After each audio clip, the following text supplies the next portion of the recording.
Shikues të nderuar, ju përshëndes, ja ku i takojmë edhe sot këtë ditë e njëjtë këtu në aktualitet në ekranin në TV si çdo ditë nga e hëna në të premte kur flasim për zhvillimet më të fundit dhe më të rëndësishme nga vendi, nga rajoni dhe nga bota. Do ta nisim me ngjarjet dhe aktualitetin në vend. Unë kam kënaqësinë që të kem këtu në studio me mua shumë kënaqësi ish deputetin e Partisë Demokratike dhe ish drejtuesin e policisë Lefter Maliqi. Përshëndetje dhe faleminderit që jeni së bashku. Po e nis në fakt pa humbur kohë menjëherë me ngjarjen e rëndë të atentatit në Rinas, ku përveç detajeve teknike na bëjnë përshtypje, po themi edhe diskutimi në sa i takon po themi aspektit politik të kësaj ngjarje në sferën publike, po së pari nëse do ndaleshim në detaje teknike me aq sa ti e ke ndjekur këtë çfarë mund të themi po themi për këtë ngjarje të rëndë. Me fjalë në opinionin publik, në media, analistë të ndryshëm e kanë quajtur hak terrorist. Por do të dinë që të gjithë shqiptarët akte terroriste janë edhe me vrasje, por edhe me pengmarrje. Pra, në rastin konkret, ku merret peng, mund merret peng avioni, mund merret peng një pjesë e stafit e me radhë. Por është një krim i organizuar dhe mirë organizuar, krim tepër i rëndë, sepse tronditi jo vetëm opinionin publik, por edhe me gjerë. Ndodhi pranë Komisariatit Policisë së Rinas, në prani të forcave të policisë, në aeroportin e sigurisë së lartë, që është ku qarkullimi njerëzve është i shumtë, zërësisht qendra e Tiranës, dhe për mua, si ish drejtues policie në disa rrethe të Shqipërisë, por dhe ish pedagog i Akademisë Rendit, ku kam dhënë shërbimet dhe taktikën e policisë Rendit, ky është një krim i mirë organizuar. Pra, për mua është 99% vrasje me pagesë, madje mund të ketë dyshime për lidhje me segmentet të shtetit, përderisa një pjesëtar i AMP-s ishte shofer i tij, tregon bashkëpunimin e ngushtë të policisë me krimin. Por po ta shikosh skemën e ngjarjes, pra informacioni vjen Ke parë edhe video ndje që ka dalë. Po, informacioni vjen nga jashtë, është mirë pritur, ka të dhëna që e kanë parë ku ka zbritur dhe mjetin ku ka ipur, edhe këtu nuk bëhet fjalë vetëm për ata që vranë, por këtu bëhet fjalë që nga ndërlidhja nga jashtë, aty në aeroportin e Rinasit persona. Pastaj për të habitur është se në skenën që ne pam, me fjalë aty duket një foristrad para makinës, pra e cila este nga dali, bllokoi rrugën, dhe në moment dalin me fjalë 3 veta me breshëri për që devijuan makinën në drejtimin tjetër, dhe më pas kjo makinë diku shumë e vashtë, diku në drejtim fushkrues foristrada, pra që tregon që kanë qenë shumë veta të mirë organizuar, aq më shumë fikja e dritave në zonën e fushkrues ku erdhi mjeti i krimit dhe u largua përsëri mjeti i krimit.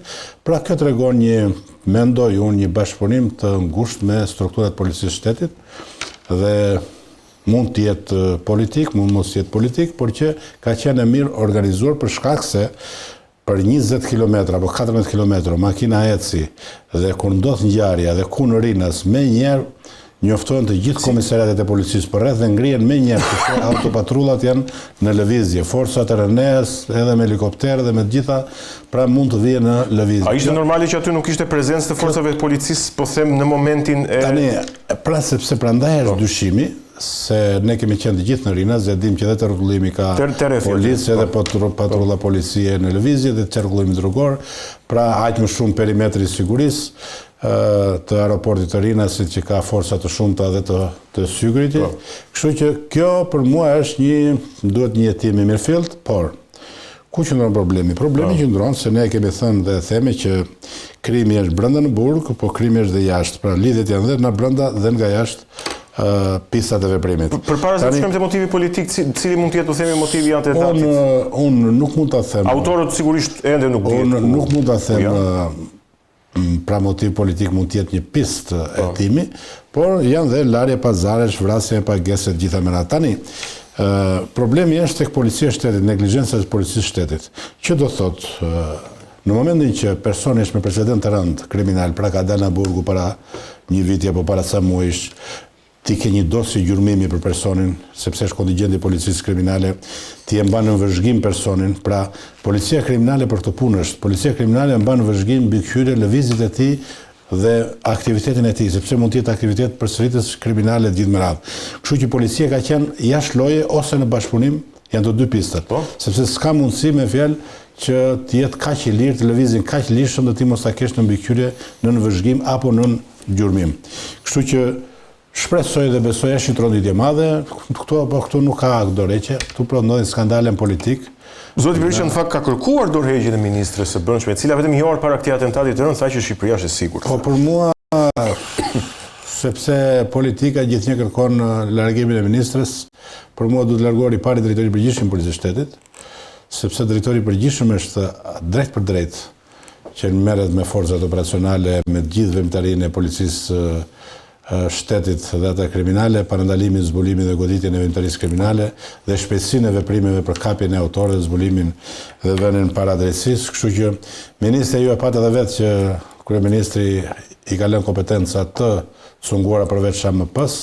Kështu që mendoj që siç u bën në rastin e parë që kërkuan largimin e ministrit të re, ndërkohë që kur ndodhi një vrasje në Tiranë që u ngritën studentë dhe qytetarë dhe iku ministri i rendit, ndërkohë që duhet të kishte ikur drejtori i përgjithshëm. Pra, mund të kërkohet largimi të dyve, por unë kam thënë dhe them që koka e krimit organizuar, e skandaleve, e korrupsionit, e shpopullimit dhe varfërisë në Shqipëri është vetë kryeministri, për shkak se kemi dy zëvendës kryeministra në hetim, ministra të burgosur, drejtor të burgosur, deputet të burgosur, kryebashkiak të burgosur, dhe vetëm ky që nga i pastër. Kemi drejtësi me dy standarde, mos harrojmë që zoti Berisha ka bërë një fletëthirrje për 20 janarin. Unë, para se të jem politikan dhe antar i Komisionit Sigurisë Kombëtare prej 7 vitesh në Parlamentin e Shqipërisë, kam qenë drejtues policie dhe pedagog. Mos harrojmë që hetimi dhe gjykimi fillon nga organizatori, pra nuk është thirrur një Rama, i cili lëvizte me kokë dhe ka dhënë disa deklarata përpara. Do ndodhi ngjarje e madhe, ka popullin në dorë, urran policët. Megjithatë, zoti Berisha nuk është thirrur si pandehur. Nuk është thirrur si person në dieni, po. Si dieni, po do të fillojë nga organizatori.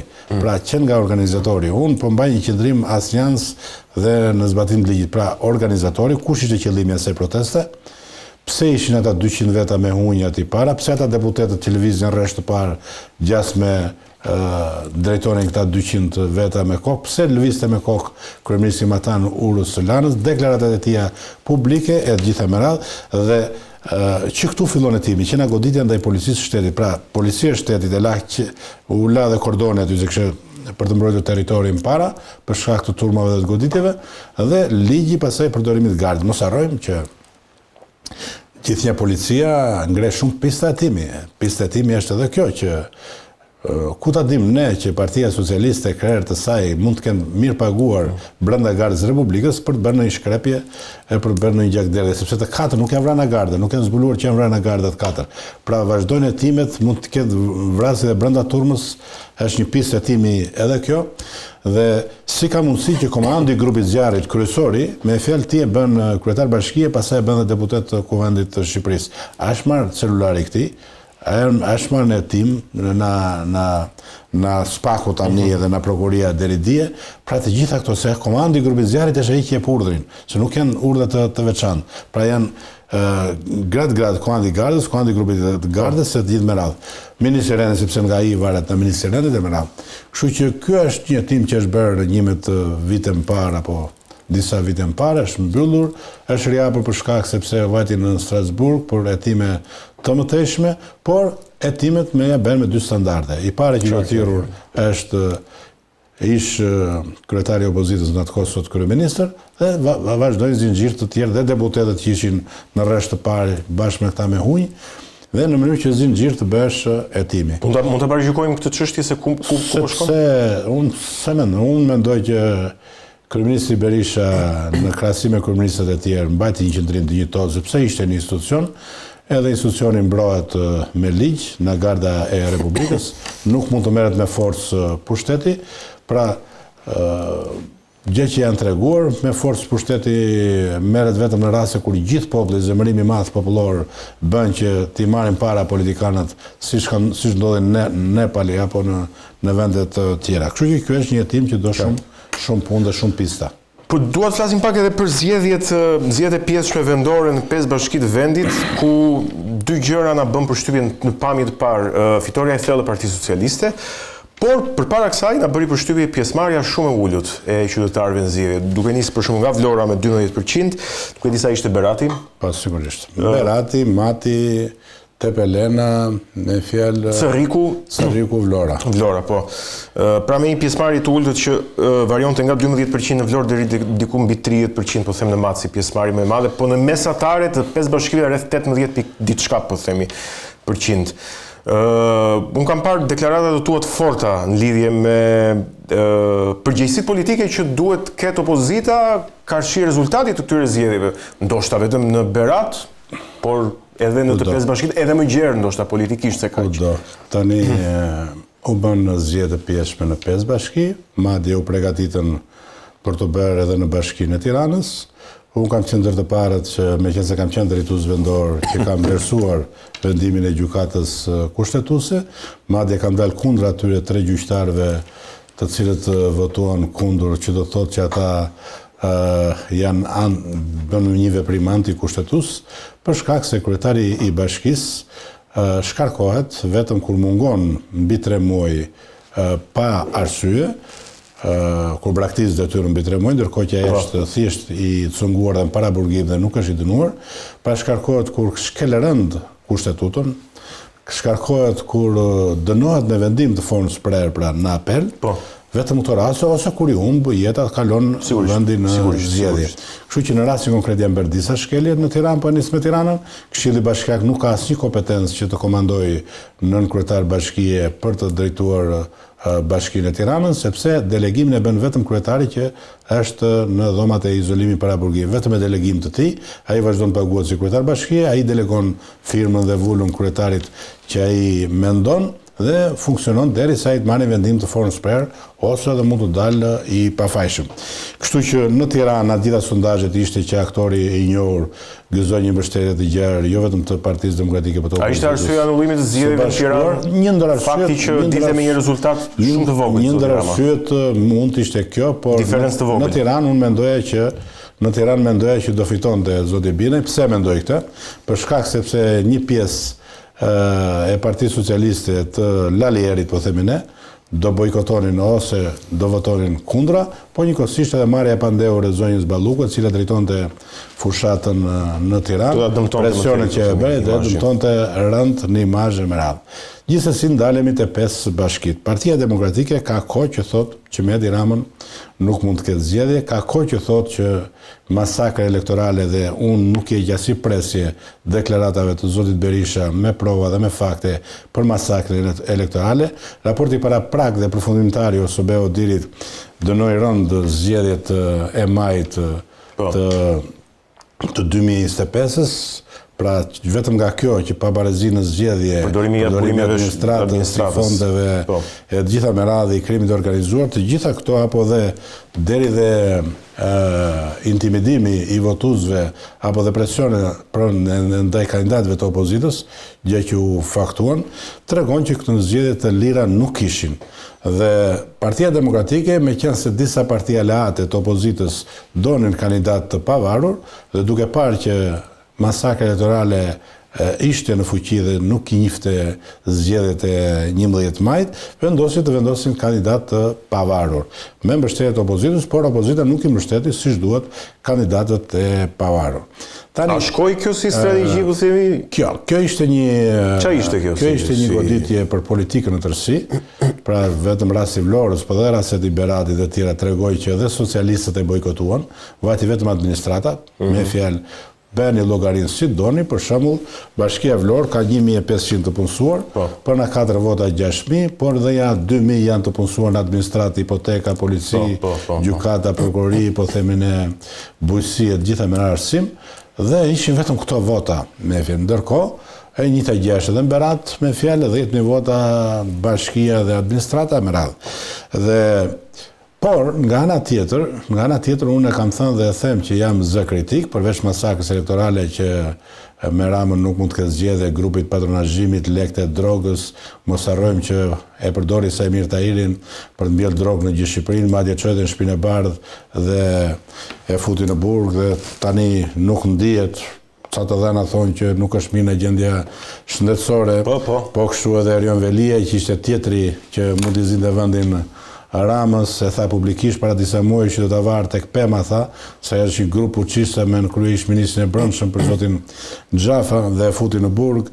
Më pas më fort të doli Balluku, i tregoi dhëmët të Ramës, e treta vërteta që e shikonte edhe këtë si. Që tha që po më çopi do të marr me vete, i tha. Dhe po të shikosh mesazhet e saj me varësit me fjalë tregon që e nënvlerëson me fjalë si person, sepse di shumë gjëra që ata kanë bërë bashkë dhe për mua me fjalë pavarësisht se është femër, ja kaloi të gjithë këtyre me radhë, që nga Erionit, Lefter Kokës, Beqas, Sajmir Tahirit, madje edhe Arben Ahmetat që iku jashtë, por Arben Ahmetat paktën i faktoi me fakte dhe çka ka thënë ai kanë dalë.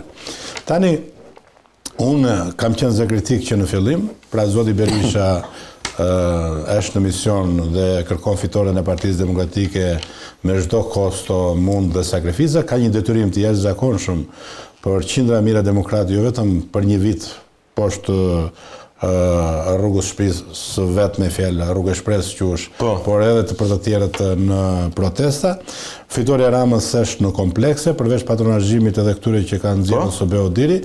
Mos harrojmë që zotin Berisha e la në arrest shtëpie një vit, i mori dhe vulën dhe para 6 muaj para zgjedhjeve i dhan vulën dhe 3 muaj para zgjedhjeve doli në arrest së shtëpisë. Ilir Meta në mënyrë banditeske, antikushtetuese e morën zvarr policë të kamufluar e me radhë, ndërkohë që shiko standardet Sarkozy, unë atje iku me bashorte, me dorëtrokitje, u fut e shoqëruar, bile vizitoi edhe ministri i drejtësisë, po këto janë veprimet e Ramës në bashkëpunim me Sorosin, pra goditi 2 liderë të opozitës, ndërkohë dhe Fatmir Mediun e man nën trysni për Gërdecin, të gjitha këto faktorë quhen në humbje, por me fjalë unë kam thënë dhe them që zotin Berisha nuk e ndiqnin sepse u dha besim dhe vlerësim me listat e mbyllura, që unë jam kundër listave të mbyllura, u dha disa që sot janë deputet, të cilët nuk gëzojnë jo vetëm mbështetje popullore demokratëve, por madje kanë dhe pak kënaqësi sepse nuk ndoqi ritmin e Berishës.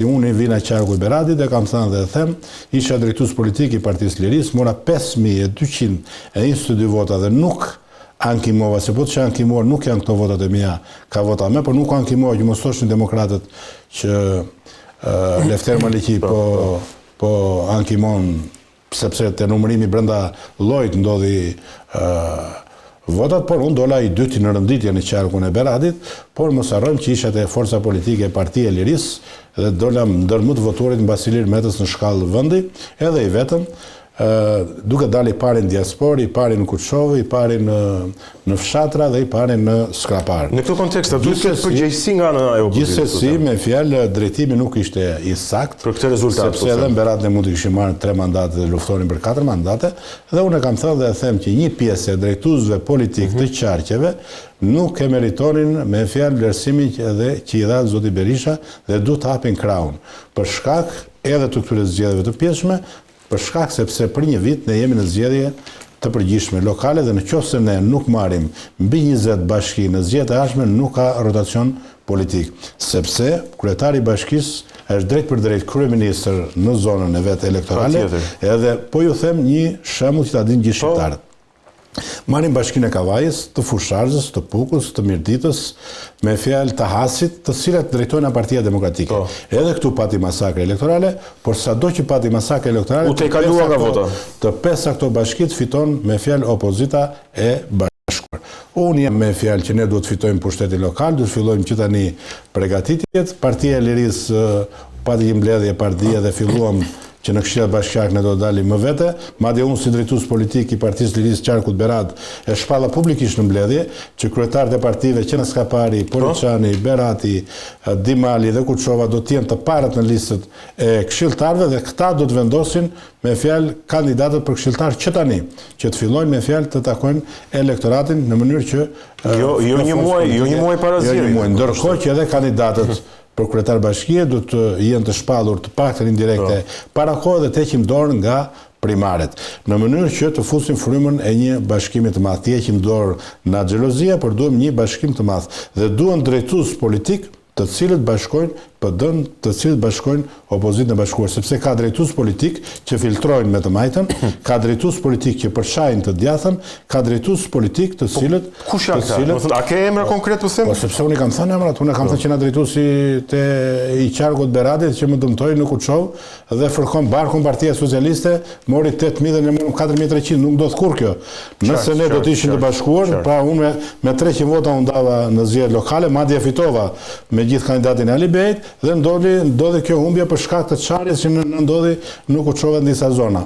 Dhe tani, me fjalë, unë kërkoj forcimin e strukturave të Partisë Demokratike të Kuçovës, të forcës politike të PL-s që unë jam mora 2.000 vota unë në Kuçov me gjithë diasporën, 2.000 mori dhe Partia Demokratike me gjithë kandidatët bashkë, por më duhet një punë e madhe, kolosale, me të majtët e ndershëm, në mënyrë që bashkimi votave të marrë Bashkinë e Kuçovës. Duhet ndalem çik tek. Po. Se duhet të pyes pastaj edhe për datën 17 nëntor, që zoti Berisha ka lajmëruar protestë. Do të ndalem çik te Bashkia e Kuçovës. Patjetër. Sepse ju duhet ta dini që unë jam në një betejë të madhe ligjore. Imagjino jam i pari në Shqipëri që vazhdojmë mbi 2 vjet e gjysmë një kalvar përplasjesh me institucionet e drejtësisë dhe institucionet e shtetit, dhe po ju them fillimisht, kryetari në detyrë i Bashkisë së Kuçovës, i cili ka bërë Kuçovën në gërmadhë me abuzime të tmerrshme, dhe Kuçova ka qenë ndër qytetet e para të Shqipërisë në diktaturë për zhvillim, dhe tashmë është qyteti i fundit i humbur për shkak të këtyre abuzimeve me fonde publike dhe denoncimeve që ne kemi bërë për shkak të lidhjes me oligarkin. Unë kam denoncuar që në kandidim që ky duhet ishte kryetar për shkak të ligjit deklarizimit, është i vetmi kryetar që vazhdon në detyrë, ndërkohë që fsheu një dënim në Greqi duke qenë prezent në sallën e gjyqit.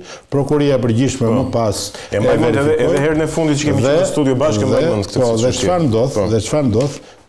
Zoti Cilibashi e man në detyrë, ndërkohë që ne e kundërshtojmë hapur, dhe duke thënë që unë në krahasim me kryetarët e tjerëve të KQZ-s kam mbajtur në detyrë dhe kryetarin e VAUD-s, ndërkohë që ish kryetari i VAUD-s nuk ishte asnjëherë i dënuar, por ka qenë vetëm në hetim dhe në gjykim. Të gjithë të tjerët kryetarë dhe deputet që kanë fshehur dënimet, edhe dënime më të vogla, që nga Kajmaku që kishit këtu afër, që nga i Shkodrës, që nga Roshi, që nga Rovica, Qifrakipje, shumë të tjerë, me fjalë lanë mandatet për fshehje të dënimit.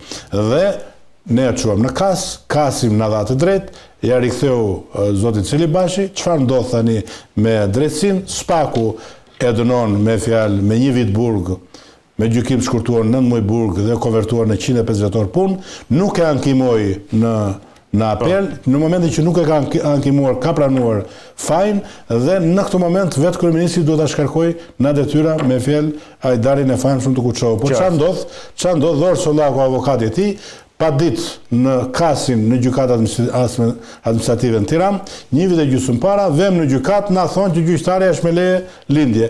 Mbas 1 viti nuk e çojnë në gjyqtar tjetër, mbas 1 viti na thret kjo gjyqtarja, dhe në seancën e dytë me fjalë shpall mos kompetencën, duke e deleguar Cilibashit. Që do të thotë, kasi gjykatë administrative Spaku na ka dhënë të drejtë dhe topi ka ngelë në dorën e Cilibashit, që do të thotë që këta po e mbajnë 4 vjet, po mbaron mandati kundra ligjit, sepse nuk ka drejtësi.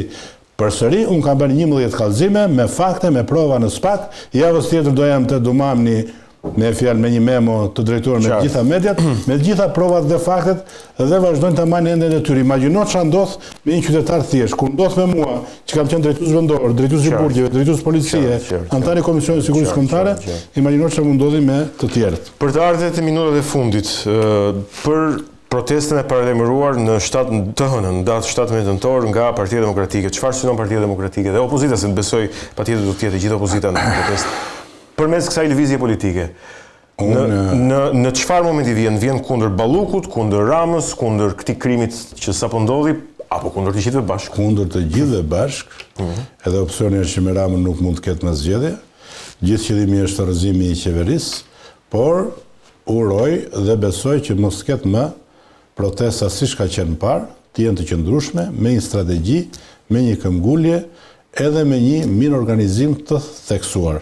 Se në rast të kundërt, me fjalë, nuk është situata siç duhet. Dhe paralelisht me protestën, siç tha dhe zoti Berisha, duhet edhe analiza në të gjitha qarqet e Shqipërisë, që paralelisht me protestat ne të vazhdojmë dhe riorganizimin e degëve jo të Partisë Demokratike, por dhe të opozitës bashkuar në tërësi, në mënyrë që të përballemi drejtësisht, sepse Rama nuk ka rrugë tjetër përveç se joshjes me fonde publike, me tendra korruptiv, me emërime, siç ka bërë, e mori kryetarin e PD-s, ish kryetarin e PD-s së Vlorës dhe hoqi pastaj më pas i keq përdor. Pra edhe në Berat ja zhvën në veprim drejtuesi politik ministri Demo, takon njerëz të Partisë Lirisë, të Partisë Demokratike, nëpërmjet të tjerëve, me fjalë me premtime, me takime sekrete, sepse kërkon me fjalë me çdo kush që të mbajë pushtetin, por unë po deklaroj këtu në studio juaj, ta dini të gjithë mirë, edhe ta dëgjoj dhe zoti Berisha, por dhe zoti Meta. E rëndësishme është analiza dhe riorganizimi i Partisë Demokratike dhe Opozitës Bashkuar. Unë garantoj publikisht që të dyja bashkitë Beratin dhe Kuçovë në zgjedhjet e ardhshme, nëse më dëgjojnë fjalën me mirë organizim, ne të dyja i marrim. Nëse nuk i marrim të dyja, unë përfundimisht largohem nga politika, nuk merrem më për shkak të zhgënjimeve totale nëse nuk do të dëgjojnë kësaj radhe. Edhe Bashkim Berat, edhe Bashkim Kuçovë, ne do e fitojmë kësaj radhe nëse ne riorganizohemi, bashkohemi dhe fillojmë luftën frontale që tani me rilinjen e cila është e kalbur, jo vetëm në qarkun e Beratit, por është e kalbur në gjithë Shqipërinë, vetëm duhet fryma, shpresa, besimi, mirë organizimi i Partisë Demokratike që është partia kryesore dhe bashkimi real me partitë aleate të opozitës, shtrirja dorës me Agron Shejn, me Lapajn dhe me të gjithë me radhë në mënyrë që të kemi kandidat të përbashkët në zgjedhjet e përgjithshme dhe unë kam bindje totale që do ndodhin rotacioni politik dhe nëse fitohet pushteti lokal, automatikisht me fjalë a jap rrugën zgjedhjeve të shpejta, të menjëhershme, të përgjithshme për të mirën e vendit.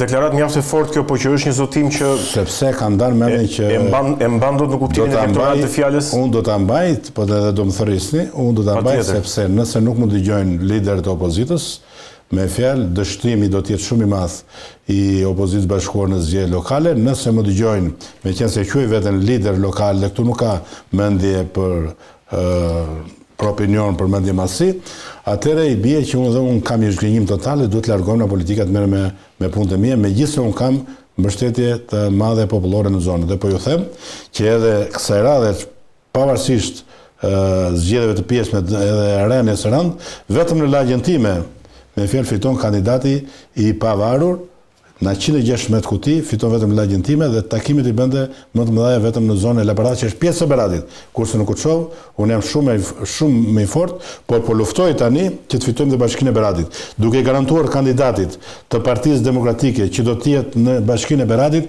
fitoren spektakolare në komunën e Tllakut, që është 1/4 e Beratit, ku kam qenë kryetar komune kundra PS-s dhe PD-s, mbi 500 vota, në mënyrë që ai të fitojë qytetin e Beratit dhe ka të sigurt fitoren Bashkia e Beratit. Në Bashkinë Kuçovë të luftoj Demo, miliardat e çkush të doj, Bashkinë Kuçovë e kanë të fituar, sepse socialistë të ndershëm dhe demokratë të ndershëm duan ndryshimin e menjëhershëm të asaj bashkie. Dhe kjo do të ndodhin në shkallë vendi. Mirë, zoti Maliqi, ishte shumë kënaqësi që të pata këtu me mua në studio për bisedën dhe për të gjithë opinionet politike që the. Kënaqësi dhe për mua. Mirë, ishim me deputetin, drejtuesin e forcave të sigurisë dhe të policisë së shtetit Lefter Maliqi, folëm për aktualitetin politik në vend, disa ngjarje dhe zhvillime të forta. Ne vetëm pas pak do të rikthehemi në bisedën e dytë. Mirë, në këtë pjesë të dytë të bisedës do të flasim për disa zhvillime të rëndësishme në arenën ndërkombëtare, por edhe në rajon dhe në Kosovë. Shkurtimisht, unë kam kënaqësinë që të kem sërish në studio këtu me mua zotin Arjan Starova. I nderuar, të përshëndes dhe faleminderit që jeni këtu. Përshëndetje sërish, meqense. Mirë. Kam kënaqësi kur vi me. Kënaqësia është e imja. Do ta nisim me shkurtimisht duke parë se çfarë ka ndodhur ditët e fundit në Shtetet e Bashkuara të Amerikës, një debat në Kongres dhe në Senat, është mbyllja më e gjatë e qeverisë, sa i takon buxhetit, kuptohet, e administratës, ndonjëherë, gati 41 ditë. 42 ditë. Sot 42 ditë, sakt. Rekordi më pashëm kishte qenë 36. Ka luajtur 42. Po kjo është diçka e zakonshme.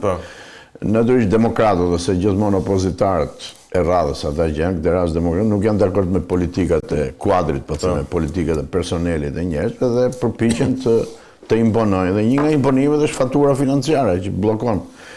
Mirë po... Dhe kjo ka mbyllur shumë shërbime ambasadash e konsulore. Administrata Trump veproi me shumë zgjuarsi dhe unë duhet kujtoj Reaganit këtu. Edhe Reaganit të njëjtën gjë i kanë bërë fillimisht në mandatin e parë, madje vitin e parë, i kanë bllokuar pothuajse gjithë trafikun ajror. Dhe i shkarkojnë nga puna, dhe ata që ishin donin të punonin, mbanin trafikun gjallë, pra u kundërveproi me arsye, me logjik, po me vullnetin dhe me atë përpjekjen, me bindjen që kjo ishte diçka e gabuar, që bëhej vetëm për çështje politike dhe jo si diçka që shërbente vendit. Pra ideja është që atë kanë dorë të bëjnë, po thënë. Atë kishte bërë dhe sa duket kjo nuk heste, sepse edhe nga demokratët pati zëra të arsyeshme, mendje të arsyeshme, të cilët bashkuan votat, kalojnë senat, kalojnë në kongres, përsa u ka përzyer. Duket se edhe kësaj herë është ka përzyehet. U ka përzyer. Kaloi gjithë. U gjet. Kështu që gjëra që ndodhin, pjesë politike. Për fat keq nuk është politikë partijake, nuk është politikë siç e kuptoj unë.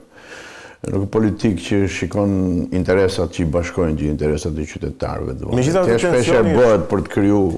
Megjithatë tensioni politik në Shtetet e Bashkuara është mjaft i lartë edhe për shkak të mënyrës se si ndoshta presidenti Trump e përdor fuqinë ekzekutive. Nuk po them drejt apo gabim, por e përdor goxha, po them. Është mjaft intensiv në urdhrat e ekzekutive. Ka kushtetues ato gjë dhe ka shumë mirë, shumë gjëra kanë qenë keq. Dhe ai përpiqet të ndreq, jo vetëm për rolin e Amerikës dhe përpjekjen për të bërë paqë në botë, që përpiqet të përdori. Ja shikoj çfarë ndodh në gjirin e Meksikës apo të Amerikës tani, që po themi me dërgimin e aeroplanbajtëses me përqendrim forcash kundër përpjekjeve për narkoshtetit të Venezuelës. Po kështu bën përpjekje kundër padrejtësive që janë të kaluara, përfshi dhe zgjedhjet e kaluara, që ai insiston dhe ka argumente që janë vjedhur, zgjedhjet e 20-s, dhe në dysh to se pëlqejnë atyre që... Por edhe përballja me disa guvernatorë demokratë. Edhe me shumë gjëra dhe çështjet e guvernatorin e Kalifornisë. E gjinive tjera dhe përplasje të tilla, kështu është normale. Që do të ketë përpjekje, por është përpjekje domethënë si me thikë ndërdhëmë, shumë e fortë, shohë, besoj që... Me qëra fjala, republikanët janë në rrugë të drejtë. Fitoria e kryebashkiakut të New Yorkut, Zoran Mahmdanit, si të duket? Është një, po themi, një kundërpesh tashmë e fortë ndaj republikanëve të Trump? Nuk e besoj, jo. Se u medializuar shumë, arsye se ka fituar, çfarë ka ndodhur atje. E kam vështirë ta quaj. E kam vështirë ta quaj që është përpjekje domethënë që për t'u kundërvënë Trumpit, edhe këtë e kam vështirë ta them, por e fituan demokratët, bastion demokrat. Bastion demokratësh është. Nuk e di tani.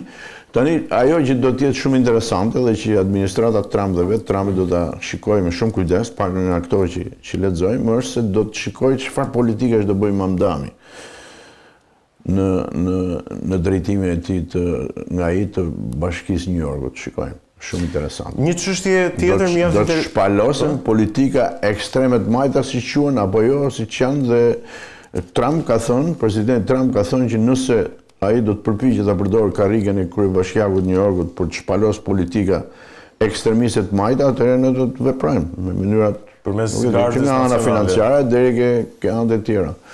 Jo, nuk po flas për çështje force, çështje shkarkimi, se është diskutuar edhe për këtë, nuk shkoj deri atje, po me çështje financiare, nëse ti ndjek politika të tilla, dhe financimet që janë të mundshme, financimet federale ose pjesërisht, po ta shohim, është shpejt akoma. Do ta shohim ai sa ndoshta Mamdani mund të kthehet 180 gradë. Janë ndjora politike. E vërtetë. Tjetër gjë ti thua gjatë shkatës dhe pastaj tjetër gjë. Ndërsa elementet që diskutojnë diçka fitoi një musliman, që më duket qesharake, s'ka asnjë problem, muslimani krishter. Absolutisht. E rëndësishme është që njerëzit janë të hapur, mundi hapur, të ditur, të gjithë drejton. Kjo s'ka të bëj fare, se ka shumë njerëz që komentojnë si nga pikpamja fetare. Jo, për mua është shumë e cekët, nuk ka. Meqense ishim tek liderët musliman, doja të flisnim pak bashkë në lidhje me takimin që pati presidenti Trump me presidentin e Sirisë Ahmed al-Shara në shtëpinë e bardhë, një lëvizje mjaft e fortë. Kujtojmë që al-Shara ka qenë në Moskë vetëm rreth një muaj më parë.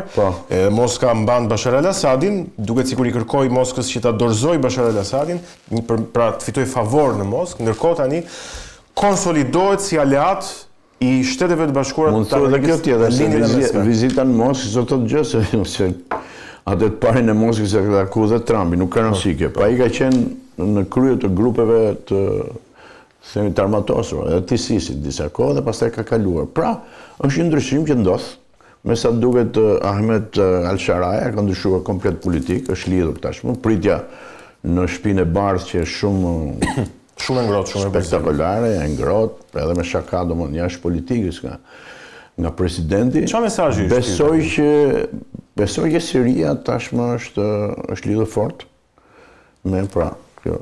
Është një kundërpesh, është lidhur fort me amerikanët dhe besoj do ketë zhvillime në rajon, për paqen e rajonit, për marrëdhëniet Palestinë-Izrael, po edhe shpërtej domethënë. A është një kundërpesh e Izraelit Siria tashmë, pra të dy aleatë të Amerikës? Nuk besoj që është kundërpesh e Izraelit, po është një faktor që do të luajë rolin e vet, shumë të rëndësishëm, por nuk bëhet fjalë du që Siria tjetë aleate e ngushtë, të bëhet aleate, pra po zhvillon takime që bëjnë aleate të ngushtë me Amerikën dhe tjetë kundër balance e Izraelit, jo. Por natyrisht është faktor shumë i rëndësishëm, shikojmë, në varësi të zhvillime, do të gjykohet hapasapi se çfarë. Po, deri tani duket se zhvillimet janë pozitive dhe Siria është futur në një rrugë, po themi, të mirë, demokratike, të lirë, të një vendi krejt ndryshëm nga regjimi Bashar al-Assad. Diçka mjaft interesante që e kam vënë re personalisht është që përkundër perceptimit të Donald Trump si një islamofob që kërkon largimin e emigrantëve të palishëm muslimanë. As bëhet fjalë. Jo, qartë. Dakor, që ta përfundoj konstatimin. Kam konstatuar që ai është përpjekur të fuqizojë vendet muslimane gjatë kësaj kohe të qenit në detyrë. I ka dhënë Arabi Saudite një spunt të politike, i ka dhënë Sirisë në rastin e fundit. Takimi me Turqinë në rastin muslimane, bëhet fjalë për paqen e atyre vendeve që janë në shumicë muslimane.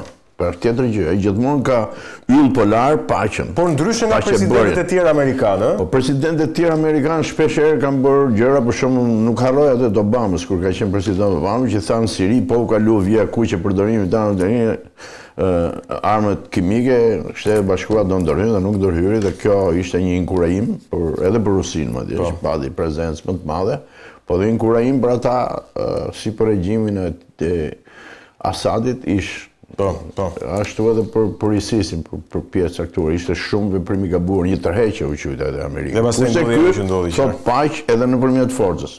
Forca do të jetë e fundit, thot.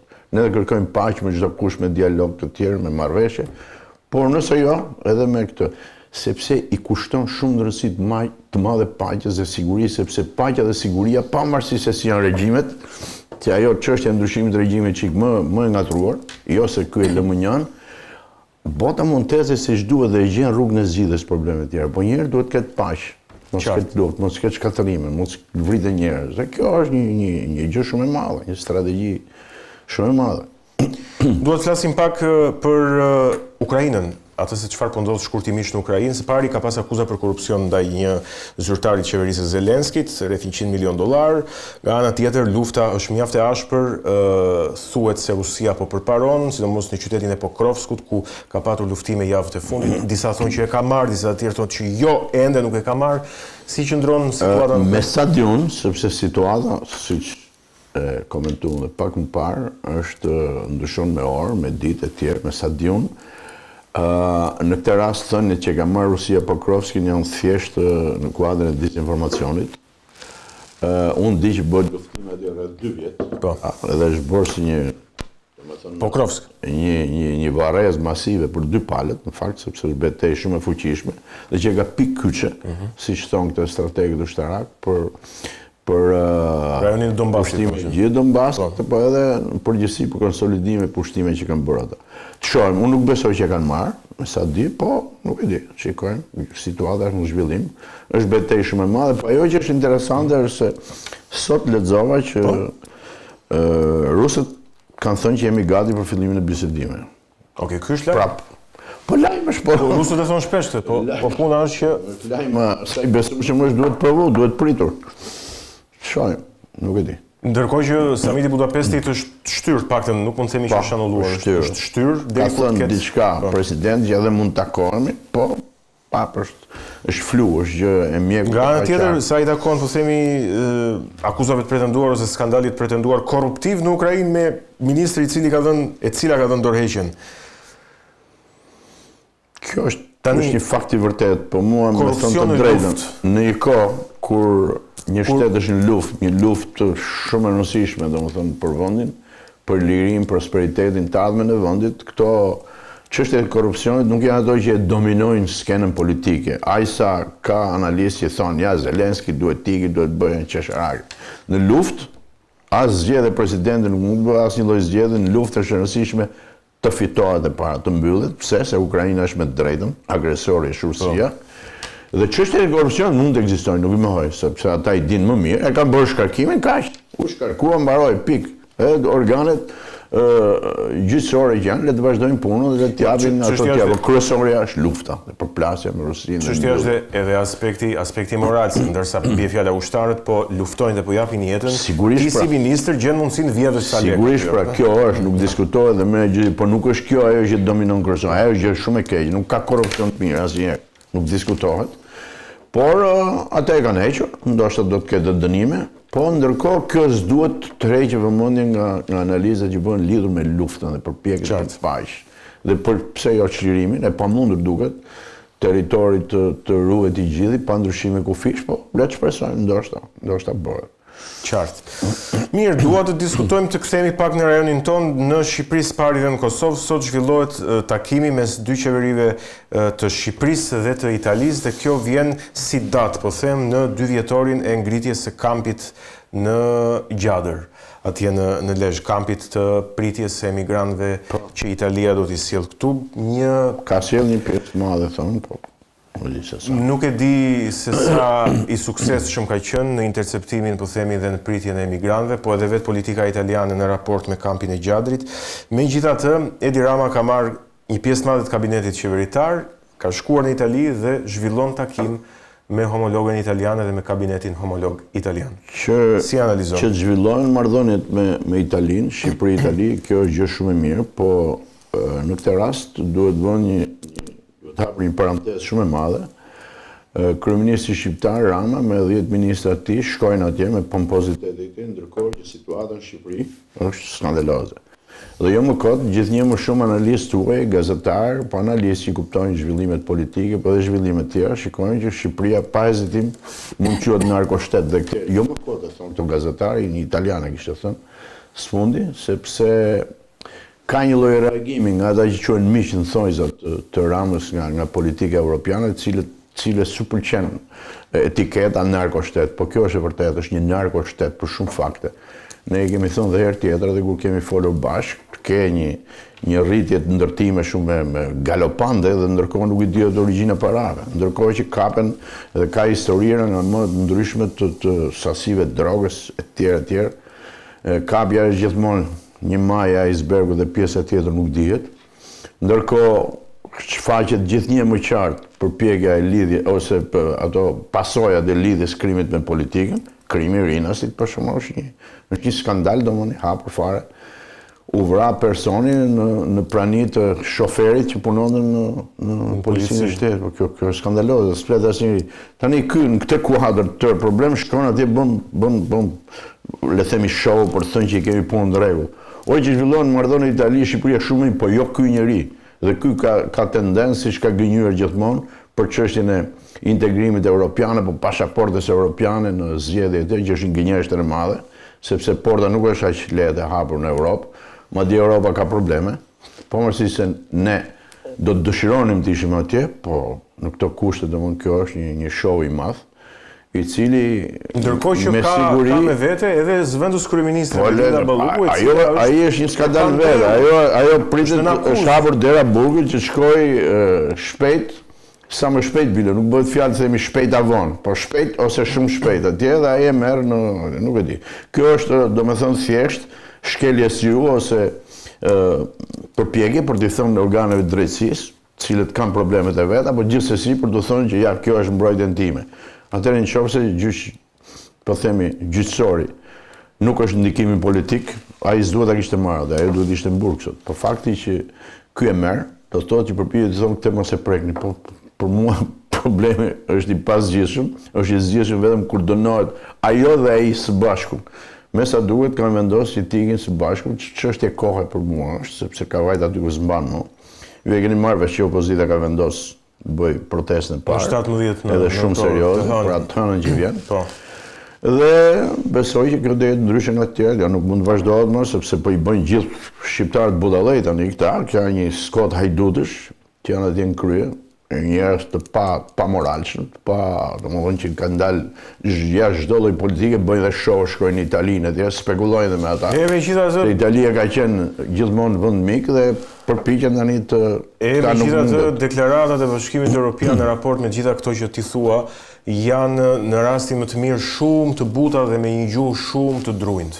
Për mua i referojmë deklaratave të dieshme të ambasadorit Bashkimit Evropian, Silvio Gonzato. Ato s'janë për të marrë konsiderat fare për mua, sepse ato janë deklarata krejt pa lidhje, më shumë që bëhen deklarata në emër të, le të themi, dëshirës apo dashurisë për një mik, që në këtë rast që nga kryeministri Edi Rama, por gjuha e drujt tregon që nuk mund thuhen gjërat mira, po thuhet hajt, thjesht mos ndryjmë punët e brendshme. Por për mua, ajo që është e rëndësishme është raporti përfundimtar i OSBE-s.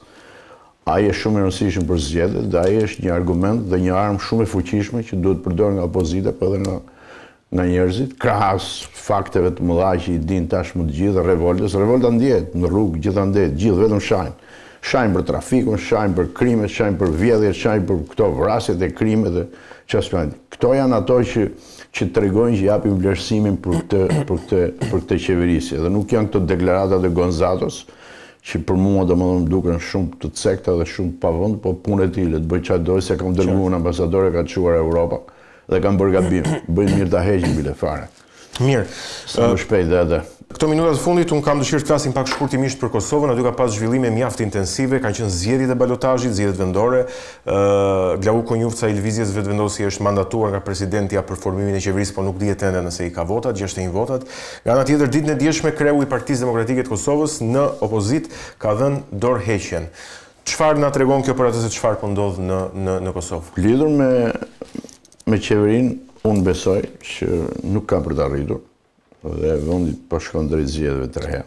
Parakoshme, po. Sepse edhe zgjedhjet lokale tregojnë që pak a shumë kanë ndryshuar ato balancat politike, por edhe pa qenë ky fakt, pa ekzistuar partitë politike, kryesisht 3 partitë më dha, LDK-ja, PDK-ja dhe partia tjetër, Nisma më duket, nuk e di si e ka. AK-ja dhe Nisma. AK-ja. Duan zgjedhje të reja, sepse kanë kundërshtim të mëdha lidhur me politikën e qeverisë vetëvendosjes. Dhe besoj që do shkohet drejt saj, si do shkohet, kur do shkohet, por ka një afat kushtetues, pra nuk besoj që mund të kryhet mandatimi i qeverisë, pra të marrë votbesimin. Shpresoj. Kurse për sa i përket dhënies së dorëheqjes së Krasniqit, ai ka thënë argumentin kryesor që mirë është që partitë të rinovohen nga brenda, të ndryshojnë, të iki, domethënë ky është një nivel demokracie të ndryshojë. Unë nuk besoj që është thjesht kjo gjë, por nuk e di arsyet e vërteta se çfarë ka ndodhur dhe pse iku, sepse është djalë i ri, s'ka shumë vite në krye, mund të vazhdonte, por është çështje e tyre brendshme dhe nuk mendoj që ka vend për të komentuar shumë. Po fakti që ikën, sidoqoftë nuk është gjë e keqe, gjë pozitive është, që pse për arsyet e tij, jo thjesht për rinovimin e partisë, ka menduar që po ikën të hapë rrugën për diçka tjetër. Ky është mendimi tim. Një nivel demokracie në Kosovë që këtu në Shqipëri ne nuk parashojmë, që tek numërimi i votave, pastaj tek dorëheqjet e politikanëve, siç është rasti i fundit, tek rotacioni politik. Po ne i kemi gjëra dhe çik jo aq qytetare sa Kosova, për të vërtetës, dhe ndonjëherë përplasjet janë më të forta, gjithë dhe ka vullnete politik që nuk shpalosen në rrugë normale, si që është kjo tërheqja ti. Po të më pyetish më gjatë tani, do të kalojmë në gjëra konkrete, por nuk dua, po e them kaq që ata janë më të qartë, nuk e di, mund ta them edhe më të kulturuar në thojza, sepse fjala kulturë nuk shkon tamam nga ana politike. Edhe zgjedhjet sa do defektet kanë atje, se edhe po flitet tani për manipulime, nuk janë në nivelin ton, po kështu edhe numërimi e certifikimi i zgjedhjeve janë krejt ndryshe nga ne. Kështu që në këtë kuadër, në këtë lloj klime, edhe është normale që të ketë dhe dorëheqje, të ketë dhe ripërtritit partisë të tjerë, kurse tek ne është tjetër gjë. Tek ne është betejë shumë e fuqishme, shumë e fortë, e majtë e djathtë. Shpresojmë që kjo lloj politike e majtë, kjo qeverisje majtë marri fund shpejt, po të shikojmë se si do shkojnë kohën. Mirë, zoti Starova, ishte kënaqësi. Unë falenderoj për praninë në studio edhe për bisedën që zhvilluam bashkë. Kënaqësia ime. Ishim me zotin Arjan Starova, folëm për aktualitetin ndërkombëtar dhe disa ngjarje në Shqipëri dhe në Kosovë. Ishte ky aktualiteti edhe për sot. Ne do të shihemi sërish nesër, ditën e premte, deri atëherë qëndroni me NTV.